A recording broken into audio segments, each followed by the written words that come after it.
ಆಧ್ಯಾತ್ಮ ಬಂಧುಗಳೇ, ತತ್ವವಾದ ಯೂಟ್ಯೂಬ್ ವಾಹಿನಿಗೆ ತಮಗೆಲ್ಲ ಸ್ವಾಗತ.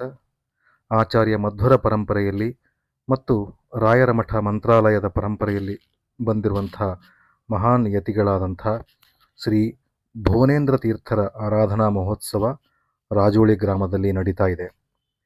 ಇಂಥ ಒಂದು ಪರ್ವಕಾಲದಲ್ಲಿ ಗುರುಗಳ ಚರಿತ್ರೆಯನ್ನು ಮತ್ತು ಅವರ ಮಹಿಮೆಯನ್ನು ಅರ್ಥ ಮಾಡಿಕೊಳ್ಳೋಣ ಬನ್ನಿ. ಶ್ರೀ ಭುವನೇಂದ್ರ ತೀರ್ಥರು ರಾಜೋಳಿ ಕ್ಷೇತ್ರ. ಗುರುಗಳ ಚರಮ ಶ್ಲೋಕ ಹೀಗಿದೆ: ಭೂದೇವ ವಂದ್ಯ ಪಾದಾಬ್ಜಂ ಭೂತಿಮಂತಮಭೀಷ್ಟದಂ ಭೂತಲೇ ಸಾಧು ವಿಖ್ಯಾತಂ ಭುವನೇಂದ್ರ ಗುರುಂಭಜೆ. ಶ್ರೀ ಭುವನೇಂದ್ರ ತೀರ್ಥರು ಮಧ್ವರ ಮೂಲ ಪರಂಪರೆಯಲ್ಲಿ ಶ್ರೀರಾಯರ ನಂತರ 9ನೆಯವರು. ಇವರ ವಿದ್ಯೆ ಮತ್ತು ಅಸೀಮವಾದಂಥ ಆತ್ಮವಿಶ್ವಾಸಕ್ಕೆ ಶ್ರೀ ಹರಿವಾಯು ಗುರುಗಳ ಸಂಪೂರ್ಣ ಅನುಗ್ರಹವಿತ್ತು. ಅಂತೆಯೇ ಇವರು ಸರ್ವಜ್ಞ ಪೀಠದಲ್ಲಿ ಕುಳಿತುಕೊಳ್ಳುವ ಅವಕಾಶವನ್ನು ಪಡೆದುಕೊಂಡರು.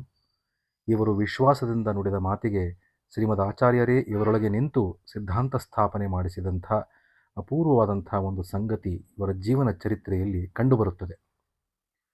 ಅದೇ ಅರಮನೆಯಲ್ಲಿ ವಾಕ್ಯಾರ್ಥ ಎಂಬಂಥ ಒಂದು ಸನ್ನಿವೇಶ. ಗದ್ವಾಲು ಹಿಂದೆ ಅನೇಕ ರಾಜರುಗಳ ಆಶ್ರಯದಲ್ಲಿ ಇದ್ದಂಥ ಒಂದು ಮಾಂಡಲಿಕ ಸಂಸ್ಥಾನವಾಗಿತ್ತು. ಒಮ್ಮೆ ಈ ಸಂಸ್ಥಾನದ ಅರಮನೆಯಲ್ಲಿ ಒಂದಷ್ಟು ವಿದ್ವಾಂಸರು ಸೇರಿ ಚರ್ಚೆಯೊಂದನ್ನು ಆರಂಭಿಸಿದರು. ಚರ್ಚೆಯ ಆರಂಭಿಕ ಉದ್ದೇಶವೇನಿತ್ತೋ ಅದು ಮರೆಯಾಗಿ ಅದು ಮಧ್ವಮತವನ್ನೇ ಹಳಿಯುವಂಥ ಗದ್ದಲವಾಗಿ ಮಾರ್ಪಟ್ಟಿತು. ಈ ಸಭೆಗೆ ಶ್ರೀ ಭುವನೇಂದ್ರ ತೀರ್ಥರನ್ನು ಕೂಡ ಆಹ್ವಾನ ಮಾಡಲಾಗಿತ್ತು. ಪರೋಕ್ಷವಾಗಿ ಇವರ ತೇಜೋವಧೆಯನ್ನು ಮಾಡುವುದು ಇತರರ ಆಶಯವಿತ್ತೋ ಏನೋ. ವಾದಿಗಳು ಮಧ್ವಾಚಾರ್ಯರ ಗ್ರಂಥ ರಚನೆಯ ಸಾಮರ್ಥ್ಯವನ್ನೇ ಪ್ರಶ್ನಿಸಿದರು. ವಿದ್ಯೆಯೂ ಇಲ್ಲದ್ದರಿಂದಲೇ ಮಧ್ವಾಚಾರ್ಯರು ವೇದದ ಎಲ್ಲ ಮಂತ್ರಗಳಿಗೂ ವ್ಯಾಖ್ಯಾನ ಮಾಡಿಲ್ಲ, ಕೇವಲ ಕೆಲವೇ ಸೂಕ್ತಗಳಿಗೆ ಮಾತ್ರ ಅವರು ಅರ್ಥವನ್ನು ಹೇಳಿದ್ದಾರೆ, ಇದು ಮಧ್ವಾಚಾರ್ಯರ ಜ್ಞಾನದ ಕೊರತೆಯನ್ನು ತೋರಿಸುತ್ತದೆ ಎಂದು ಒಬ್ಬನು ವಾದಿಸಿದ. ಬೇರೆಲ್ಲ ಅಪಶಬ್ದಗಳಿಗೆ ಕೋಪಗೊಳ್ಳದೆ ಪ್ರಶಾಂತರಾಗಿದ್ದಂಥ ಶ್ರೀ ಭುವನೇಂದ್ರ ತೀರ್ಥರ ಸಹನೆಯ ಕಟ್ಟೆ ಒಡೆದದ್ದು ಈ ದುರಹಂಕಾರದ ಮಾತುಗಳಿಗೆ. ಆದರೂ ಅವರು ದೃಢಚಿತ್ತರಾಗಿ ಅಪಾರ ವಿಶ್ವಾಸದ ಮುಗುಳ್ನಗೆಯಿಂದ ಉತ್ತರಿಸಿದರು. ಎಲ್ಲ ಮಂತ್ರಗಳಿಗೂ ಶ್ರೀ ಮಧ್ವ ವ್ಯಾಖ್ಯಾನವೂ ಇದೆ, ನಿಮಗೆ ಗೊತ್ತಿಲ್ಲ ಅಷ್ಟೇ ಎಂದರು. ಹಾಗಿದ್ದರೆ ತಂದು ತೋರಿಸಿ ಆ ವ್ಯಾಖ್ಯಾನವನ್ನು ಎಂದು ಆ ಶಬ್ದಭಂಡಾರಿಯು ಮಾತಾಡಿದ. ಆಯಿತು, ನಾಳೆಯೇ ತೋರಿಸುತ್ತೇವೆ ಎಂದು ಶ್ರೀ ಭುವನೇಂದ್ರ ತೀರ್ಥರು ತಮ್ಮ ವಾಸ್ತವ್ಯಕ್ಕೆ ಮರಳಿ ಶುಚಿರ್ಭೂತರಾಗಿ ಧ್ಯಾನಮಗ್ನರಾದರು. ಅಲ್ಲಿಂದ ಮುಂದೆ ನಡೆದದ್ದು ಎಲ್ಲವೂ ಕೂಡ ಆಚಾರ್ಯ ಮಧ್ವರ ಮಹಿಮೆ. ವೇದ ವ್ಯಾಖ್ಯಾನ ಹೊರಹೊಮ್ಮಿತು. ತಮ್ಮ ಅಸ್ತಿತ್ವದ ಮೇಲೆ ಅಷ್ಟು ದೃಢ ವಿಶ್ವಾಸ ಇಟ್ಟಿರುವಂತಹ ತಮ್ಮ ಕಂದನೆಯಾದ ಯತಿಯ ಮನೋಪಟಲದಲ್ಲಿ ಶ್ರೀಮದ್ ಆಚಾರ್ಯರು ಮೂಡಿದರು. ಹಾಗೆಯೇ ನಿಧಾನವಾಗಿ ದೇಹಾದ್ಯಂತ ವ್ಯಾಪ್ತರಾಗಿ ಕಣಕಣದಲ್ಲೂ ಆವರಿಸಿಕೊಂಡರು. ಶ್ರೀ ಭುವನೇಂದ್ರ ತೀರ್ಥರ ಕೈಗಳು ಗ್ರಂಥ ಬರೆಯುವ ಸಾಮಗ್ರಿಗಳನ್ನು ಕೈಗೆತ್ತಿಕೊಂಡವು. ಶ್ರೀಕಾರವೂ ಮೊದಲಾಯಿತು, ದುರ್ಗೆಯ ಸ್ಮರಣೆಯೂ ಆಯಿತು. ಸಮಗ್ರ ವೇದಭಾಷ್ಯ ಗ್ರಂಥದ ರಚನೆ ಮೊದಲ ಅಕ್ಷರವೂ ಕೂಡ ಆರಂಭಗೊಂಡೇ ಬಿಟ್ಟಿತು. ತಮ್ಮಲ್ಲಿ ಹರಿಯುತ್ತಿರುವಂಥ ಈ ಮಹದಾನಂದಕಾರವಾದಂಥ ಈ ಚೈತನ್ಯದ ಕಣಕಣವನ್ನು ಆನಂದ ಪಡುತ್ತಾ, ಆನಂದದ ಕಣ್ಣೀರು ಸುರಿಸುತ್ತಾ ಭಾಷ್ಯದ ರಚನೆಯನ್ನು ಮಾಡುತ್ತಲೇ ಸಾಗಿದರು. ಅವರಿಗೆ ಗೊತ್ತು, ತಮ್ಮೊಳಗೆ ಸಂಚರಿಸುತ್ತಿರುವುದು ರಕ್ತವಲ್ಲ, ಸಕಲ ಲೋಕಗಳ ಗುರುವಾದಂಥ ಪೂರ್ಣಪ್ರಜ್ಞರೇ ವಿದ್ಯುತ್ತಿನ ರೂಪದಿಂದ ಒಳಗೆ ಸಂಚಾರ ಮಾಡುತ್ತಿದ್ದಾರೆ ಎಂದು. ಎಷ್ಟು ಸಾಧ್ಯವಾಗುವುದು ಅಷ್ಟನ್ನು ಆನಂದಿಸಲೇಬೇಕು ಎಂಬುದು ಅವರ ತುಡಿತ. ಅಗಾಧವಾದ ಶಕ್ತಿಯ ಸಂಚಾರ ಆದರೂ ದೇಹವು ಕಿಂಚಿತ್ತೂ ಬಳಲಿಲ್ಲ. ಉಷಾಕಾಲವು ಆರಂಭಗೊಳ್ಳಲು ಸಾಕಷ್ಟು ಸಮಯವಿದ್ದಂತೆಯೇ ಗ್ರಂಥ ರಚನೆಯು ಸಂಪೂರ್ಣ ಆಯಿತು. ಶ್ರೀಗಳವರು ಉಳಿದ ಸಮಯವನ್ನೆಲ್ಲ ವಿಷ್ಣು ಜಾಗರದಲ್ಲಿಯೇ ಕಳೆದು ಶ್ರೀ ಮಧ್ವರ ಅಂತಃಕರಣದ ಪ್ರಭಾವವು ತಮ್ಮ ಮೇಲೆ ಇರುವುದನ್ನೇ ನೆನೆದು ಆನಂದಪಟ್ಟರು. ಮರುದಿನ ಸಭೆಯಲ್ಲಿ ಗ್ರಂಥವನ್ನು ಪ್ರದರ್ಶನ ಮಾಡಲಾಯಿತು. ಮೊದಲಿಗೆ ಅನುಮಾನದಿಂದಲೇ ಅದರತ್ತ ನೋಡಿದಂತಹ ದುರ್ವಾದಿಗಳು ಕೊನೆಗೆ ಬೆಪ್ಪು ಬೆರಗಾಗಿ ಯಾಕಾದರೂ ಈ ಮಾತು ಆಡಿದವು ಎಂಬ ಭಾವನೆಯಿಂದ ತಲೆ ತಗ್ಗಿಸಿದರು. ಯಾಕೆಂದರೆ ಅವರಿಗೆ ಶ್ರೀ ಮಧ್ವರ ಗ್ರಂಥ ರಚನೆಯ ಶೈಲಿಯು ಅರಿವು ಚೆನ್ನಾಗಿಯೇ ಇತ್ತು. ಮತ್ತೆ ಮತ್ತೆ ಗ್ರಂಥ ನೋಡುತ್ತಾ ಅದನ್ನೇ ಶ್ಲಾಘನೆ ಮಾಡಲು ಆರಂಭಿಸಿಬಿಟ್ಟರು. ಶ್ರೀ ಭುವನೇಂದ್ರ ತೀರ್ಥರು ವ್ಯಾಸದೇವ ಸುತನು ತಮ್ಮ ಮೇಲೆ ಸುರಿಸಿದ ಕರುಣಾಮೃತ ಧಾರೆಯನ್ನು ಮತ್ತೆ ಮತ್ತೆ ನೆನೆದ ಪುಲಕಿತರಾದರು. ವ್ಯಾಖ್ಯಾನಕ್ಕೆ ದಿವ್ಯವಾದಂತಹ ಬೀಳ್ಕೊಡುಗೆ. ನೆರೆದ ಎಲ್ಲ ವಿದ್ವಾಂಸರನ್ನು ಸತ್ಕರಿಸಿ ಅವರನ್ನು ಬೀಳ್ಕೊಟ್ಟು ಶ್ರೀಗಳವರು ತಮ್ಮ ಬಿಡಾರಕ್ಕೆ ಬಂದು ಮತ್ತೊಮ್ಮೆ ಶ್ರೀ ಸರ್ವಜ್ಞಮೂರ್ತಿಯನ್ನು ಧ್ಯಾನ ಮಾಡುತ್ತಾ ವಿರಮಿಸಿದರು. ಸ್ವಪ್ನ ಪಟಲದಲ್ಲಿ ಮತ್ತೊಮ್ಮೆ ಆನಂದ ಮುನಿಗಳ ದರ್ಶನವಾಯಿತು. ಆಗ ಕೇಳಿದರು, ಮಹಾಚಾರ್ಯ, ಈ ವೇದಭಾಷ್ಯವನ್ನು ನಾವು ಮುದ್ರಿಸಿ ಪ್ರಚುರಪಡಿಸುವುದೇ ಎಂದು. ಮುಗುಳ್ನಗುತ್ತಾ ಮಧ್ವಾಚಾರ್ಯರು ಹೇಳಿದರು, ನಮ್ಮ ಇಷ್ಟು ಮಾತ್ರದ ವ್ಯಾಖ್ಯಾನದಿಂದಲೇ ಬೇರೆ ಎಲ್ಲದಕ್ಕೂ ಅರ್ಥ ಸಿಗುವುದು. ಓದುನಿಗೆ ಅರಿವು ಇರಬೇಕಷ್ಟೆ. ವಿಸ್ತೃತವಾದಂಥ ವ್ಯಾಖ್ಯಾನವು ಮುಂದೆ ಅಯೋಗ್ಯರ ಕೈಗೆ ಸಿಕ್ಕರೆ ಅನಾಹುತವೇ ಆಗುವುದು. ಅದು ಆಗಬಾರದು. ಈಗ ನೀವು ನಮ್ಮ ಮೇಲಿನ ಅತಿಯಾದ ಪ್ರೀತಿಯಿಂದಲೇ ಸಭೆಯಲ್ಲಿ ವಾಗ್ದಾನ ಮಾಡಿ ಬಂದಿರಿ. ಆ ನಿಮ್ಮ ಪ್ರೀತಿಗೆ ಸೋತು ನಾವು ನಿಮ್ಮೊಳಗೆ ನಿಂತು ನಿಮ್ಮ ಮಾತನ್ನು ನಡೆಸಿದ್ದೇವೆ. ಹಾಗಾಗಿ ಇದರ ಪ್ರಚಾರದ ಅಗತ್ಯವಿಲ್ಲ ಎಂದು ಹೇಳಿದರು. ಸರಿ, ಹಾಗಾದರೆ ಈ ಗ್ರಂಥವನ್ನು ಏನು ಮಾಡುವುದು ಎಂದು ಇವರು ಕೇಳಿದಾಗ, ಅದನ್ನು ತುಂಗಭದ್ರೆಯಲ್ಲಿ ವಿಸರ್ಜಿಸಿ ಆಕೆಯು ಆ ಅಕ್ಷರಗಳನ್ನೆಲ್ಲ ಪುನಃ ವಾಸುದೇವನಲ್ಲಿ ತಂದು ಸೇರಿಸುವಳು ಎಂಬ ಉತ್ತರ ಬಂದಿತು. ತಡವೇಕೆ ಎಂದು ಶ್ರೀ ಭುವನೇಂದ್ರ ತೀರ್ಥರು ಆ ಗ್ರಂಥವನ್ನು ಪೂಜಿಸಿ ಸಕಲ ಮರ್ಯಾದೆಯಿಂದ ತುಂಗಭದ್ರೆಯಲ್ಲಿ ವಿಸರ್ಜನೆ ಮಾಡಿದರು. ಅಬ್ಬಾ, ಎಂಥ ಮಹಾ ವ್ಯಕ್ತಿತ್ವ ಶ್ರೀ ಭುವನೇಂದ್ರ ತೀರ್ಥರದ್ದು. ಬರೆದ ಒಂದು ಅಕ್ಷರವನ್ನು ಕೂಡ ಅಳಿಸಿ ಹಾಕಲು ನಮ್ಮ ಮನಸ್ಸೊಪ್ಪದು. ಅಂಥದ್ರಲ್ಲಿ ಸಕಲ ಅಕ್ಷರಾಭಿಮಾನಿ ದೇವತೆಗಳೆಲ್ಲ ನಾಮುಂದು ತಾಮುಂದು ಎಂದು ಬಂದು ನೆಲೆಸಿದ ಮಹಾನ್ ಭಾಷ್ಯವೊಂದನ್ನು ನೀರಲ್ಲಿ ವಿಸರ್ಜನೆ ಮಾಡಲು ಅದೆಷ್ಟು ಧೈರ್ಯ ಇದ್ದಿರಬೇಕು. ಆಚಾರ್ಯ ಮಧ್ವರ ಮಾತು ಎಂದರೆ ಅದೆಂಥ ನಿಷ್ಠೆ ಅವರಿಗೆ, ಅದೆಷ್ಟು ಪ್ರೇಮ ಅವರ ಮೇಲೆ. ಆಚಾರ್ಯ ಮಧ್ವರ ಪ್ರೇಮವಾದರೂ ಎಷ್ಟು ಅತಿಶಯವಾದದ್ದು ಇವರ ಮೇಲೆ ಅಲ್ಲವೇ?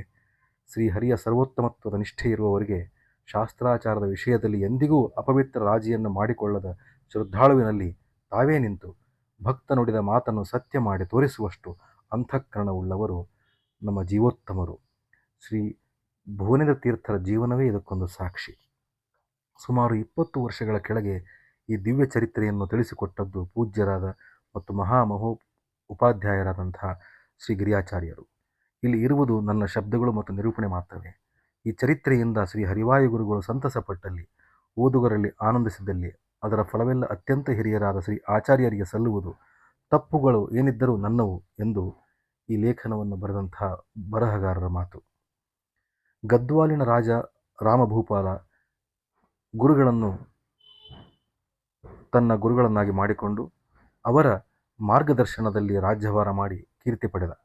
ಒಮ್ಮೆ ಶತ್ರು ರಾಜರು ದಂಡೆತ್ತಿ ಬಂದಾಗ ರಾಜಧಾನಿಯಲ್ಲಿ ಸೈನ್ಯ ಇರಲಿಲ್ಲ. ರಾಜ ಮತ್ತು 10 ಅಂಗರಕ್ಷಕರು ಮಾತ್ರ ಇದ್ದರು. ಸೈನ್ಯವಿಲ್ಲದೆ ಶತ್ರುಗಳನ್ನು ಜಯಿಸಲು ಸಾಧ್ಯ ಇಲ್ಲ ಎಂದು ಮನಗೊಂಡು ರಾಮಭೂಪಾಲನು ಶ್ರೀ ಭುವನೇಂದ್ರ ತೀರ್ಥರಿಗೆ ಶರಣು ಬಂದು ಪರಿಸ್ಥಿತಿಯನ್ನು ವಿಜ್ಞಾಪಿಸಿದ. ಆಗ ಗುರುಗಳು ಹೇಳಿದ್ದು, ಧರ್ಮೋ ಭವತು ಸದ್ಧರ್ಮಃ, ಮಾರ್ಗಣಾಸ್ಸಂತು ಮಾರ್ಗಣಾಃ, ವಾಹಿನಿ ವಾಹಿನಿ ರಾಜನ್ ಶಾಕರಾಜ ಪರಾಜಯೇ. ಅಂದರೆ, ರಾಜನ್, ನಿನ್ನ ಶತ್ರು ಶಾಕರಾಜನನ್ನು ಜಯಿಸಲು ನಿನಗೆ ಸದ್ಧರ್ಮವು ಧರ್ಮವಾಗಲಿ, ಅಂದರೆ ಬಿಲ್ಲಾಗಲಿ, ದೊಡ್ಡವರು ತೋರಿದಂತಹ ಸನ್ಮಾರ್ಗವು ಬಾಣವಾಗಲಿ, ನದಿಯೇ ಸೈನ್ಯವಾಗಲಿ ಎಂದು ಆಶೀರ್ವಾದ ಮಾಡಿ ಫಲ ಮಂತ್ರಾಕ್ಷತೆ ಕೊಟ್ಟು ಕಳುಹಿಸಿದರು. ಶ್ರೀ ಗುರುಗಳ ಅನುಗ್ರಹ ಬಲದಿಂದ ಇದ್ದಕ್ಕಿದ್ದಂತೆ ರಾಜಧಾನಿಗೂ ಮತ್ತು ಶತ್ರುಗಳ ಶಿಬಿರಕ್ಕೆ ಮಧ್ಯೆ ಇದ್ದ ನದಿಗೆ ಪೂರ್ಣ ಪ್ರವಾಹ ಬಂದು ಶತ್ರುಗಳು ಬರಲು ಸಾಧ್ಯವಾಗದೇ ಹೋಯಿತು.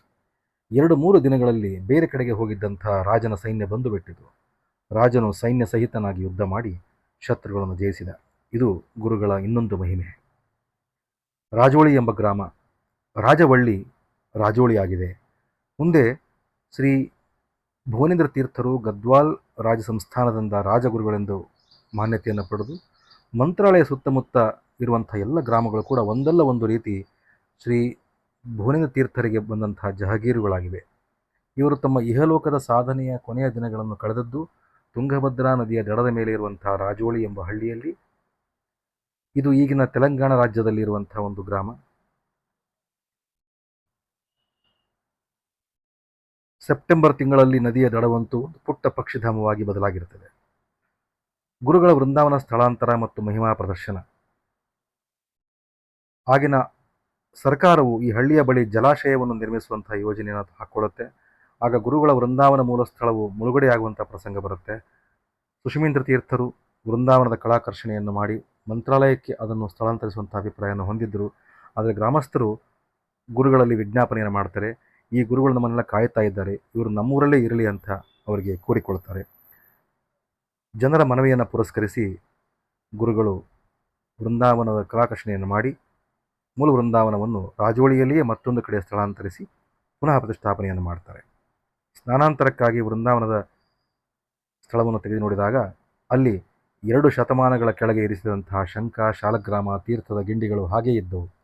ಆ ವಸ್ತುಗಳನ್ನು ಸ್ಪರ್ಶಿಸುವ ಭಾಗ್ಯವನ್ನು ಶ್ರೀ ಸ್ವಯಮೇಂದ್ರ ಆಚಾರ್ಯ, ಶ್ರೀ ವಾದೀಂದ್ರ ಆಚಾರ್ಯರು ಮತ್ತು ಕೆಲವು ಸ್ನೇಹಿತರು ಪಡೆದುಕೊಂಡರು. ಅವುಗಳ ಮುಟ್ಟಿದಾಗಂತಹ ಒಣನೆ ಮೀರಿದಂತಹ ಒಂದು ಚೇತನದ ಅಲೆಯು ತಮ್ಮ ದೇಹದಲ್ಲಿ ಪ್ರವೇಶಿಸಿದಂತಹ ಅನುಭವವನ್ನು ಇವರೆಲ್ಲರೂ ಆನಂತರ ಹಂಚಿಕೊಂಡರು. ಶ್ರೀ ಭುವನೇನ್ ತೀರ್ಥರು ಅದೃಶ್ಯ ರೂಪದಲ್ಲಿ ಸನ್ನಿಹಿತರಾಗಿದ್ದುಕೊಂಡು ಭಕ್ತರನ್ನು ಕಾಯುತ್ತಿರುವಂತಹ ವಿಷಯಕ್ಕೆ ಇರುವ ಸೂಚನೆಯಾಗಿದೆ. ನಂತರ ಶ್ರೀ ಮಧ್ವರಾಯರ ಪೀಠದ ಪ್ರಸ್ತುತ ಅಧಿಪತಿಗಳಾದಂತಹ ಶ್ರೀ ಸುಬುಧೇನ್ ತೀರ್ಥ ಶ್ರೀಪಾದಂಗಳವರು ತಮ್ಮ ಚಿಕ್ಕ ವಯಸ್ಸಿನಿಂದಲೂ ಗುರುಗಳ ಪ್ರತಿಯೊಂದು ಆರಾಧನೆಯಲ್ಲಿಯೂ ತಪ್ಪದೇ ಭಾಗವಹಿಸಿರುವುದು ಇನ್ನೊಂದು ವಿಶೇಷ. ಗುರುಗಳ ಸನ್ನಿಧಿಯಲ್ಲಿ ಪ್ರತಿನಿತ್ಯ ಪೂಜೆ, ಹಸ್ತೋದಕ ವ್ಯವಸ್ಥೆ ಇದೆ. ಮಠದಿಂದ ವ್ಯವಸ್ಥಾಪಕರಿದ್ದಾರೆ. ಮಂತ್ರಾಲಯಕ್ಕೆ ದರ್ಶನಕ್ಕೆ ಬಂದವರು ರಾಜೋಳಿ ಗ್ರಾಮಕ್ಕೂ ಭೇಟಿ ನೀಡಬಹುದು. ಇನ್ನು ರಾಜೋಳಿ ಹತ್ತಿರ ಅನೇಕ ಮಾಧ್ವ ಪರಂಪರೆಯ ಮಹಾಕ್ಷೇತ್ರಗಳಿವೆ. ರಾಜೋಳಿಗೆ ಬಂದವರು ಇವೆಲ್ಲವನ್ನು ಕೂಡ ನೋಡುವುದು ಸಾಧ್ಯವಾಗುತ್ತೆ. ತುಂಬ ಹತ್ತಿರವಾದಂಥ ಜಾಗಗಳು. ಗದ್ವಾಲ್ ಅನ್ನುವಂಥ ಕ್ಷೇತ್ರದಲ್ಲಿ ಶ್ರೀ ಚನ್ನಕೇಶವನ ಪ್ರಾಚೀನವಾದ ಗುಡಿ ಇದೆ. ವೇಣಿ ಸೋಂಪುರ ಕ್ಷೇತ್ರದಲ್ಲಿ ಶ್ರೀ ವ್ಯಾಸ ತತ್ವನಿತೀರ್ಥರ ಸನ್ನಿಧಿ ಇದೆ. ಮೊದಲ್ಕಲ್ ಗ್ರಾಮದಲ್ಲಿ ಶ್ರೀನಿವಾಸನ ಸನ್ನಿಧಿ ಮತ್ತು ಶ್ರೀ ಶೇಷದಾಸರ ಕಾರ್ಯಕ್ಷೇತ್ರ. ಉತ್ತನೂರು ಗ್ರಾಮದಲ್ಲಿ ಶ್ರೀ ಗೋಪಾಲದಾಸರ ಮನೆ ಇದೆ. ಅಲ್ಲಿಗೆ ಹತ್ತಿರವಿರುವಂತಹ ಸಂಕಾಪುರದಲ್ಲಿ ಶ್ರೀ ಗೋಪಾಲದಾಸರಿಗೆ ಗಾಯತ್ರಿ ಮಂತ್ರ ಸಿದ್ಧಿಯಾದಂತಹ ಸ್ಥಳ ಇದೆ. ಹೀಗೆ ರಾಜೋಳಿಯ ಸುತ್ತಮುತ್ತ ಒಂದು 30 ಕಿಲೋಮೀಟರ್ ವ್ಯಾಪ್ತಿಯಲ್ಲಿ ಇಂಥ ಅನೇಕ 5ರಿಂದ 6 ಕ್ಷೇತ್ರಗಳು ಇವೆ. ತತ್ವವಾದ ಯೂಟ್ಯೂಬ್ ವಾಹಿನಿಯ ಮೂಲಕ ಗುರುಗಳ ಆರಾಧನೆಯ ಈ ಪರ್ವಕಾಲದಲ್ಲಿ ಅವರ ಚರಿತ್ರೆ ಮತ್ತು ಮಹಿಮೆಯನ್ನು ಅರ್ಥ ಮಾಡಿಕೊಳ್ಳುವಂಥ ಕಿಂಚಿತ್ ಪ್ರಯತ್ನವನ್ನು ಈ ತತ್ವವಾದ ಯೂಟ್ಯೂಬ್ ವಾಹಿನಿಯ ಮೂಲಕ ಮಾಡಲಾಗಿದೆ. ಈ ಮಾಹಿತಿಯನ್ನು ಒದಗಿಸಿದಂಥ ಬರಹಗಾರರು ಕೂಡ ಅನಂತ ಕೋಟಿ ಧನ್ಯವಾದಗಳನ್ನು ಹೇಳ್ತಾ, ತಾವು ತತ್ವವಾದ ಯೂಟ್ಯೂಬ್ ವಾಹಿನಿಗೆ ಇನ್ನೂ ಕೂಡ ಸಬ್ಸ್ಕ್ರೈಬ್ ಮಾಡಿಲ್ಲ ಅಂದರೆ ದಯವಿಟ್ಟು ಮಾಡಿ, ಲೈಕ್ ಮಾಡಿ, ಶೇರ್ ಮಾಡಿ ಮತ್ತು ನಿಮಗೆ ಗೊತ್ತಿರುವಂಥ ಎಲ್ಲ ಆಧ್ಯಾತ್ಮ ಬಂಧುಗಳ ವಾಟ್ಸಾಪ್ ಗ್ರೂಪ್ಗಳಿಗೆ ಕೂಡ ಇದನ್ನು ಶೇರ್ ಮಾಡಿ ಸಬ್ಸ್ಕ್ರೈಬ್ ಮಾಡಲು ತಿಳಿಸಿ ಅಂತ ನಿಮ್ಮಲ್ಲಿ ಕೋರಿಕೊಳ್ತಾ, ಹರೇ ಶ್ರೀನಿವಾಸ, ಗುರು ರಾಘವೇಂದ್ರ, ಕೃಷ್ಣಾರ್ಪಣಮಸ್ತು.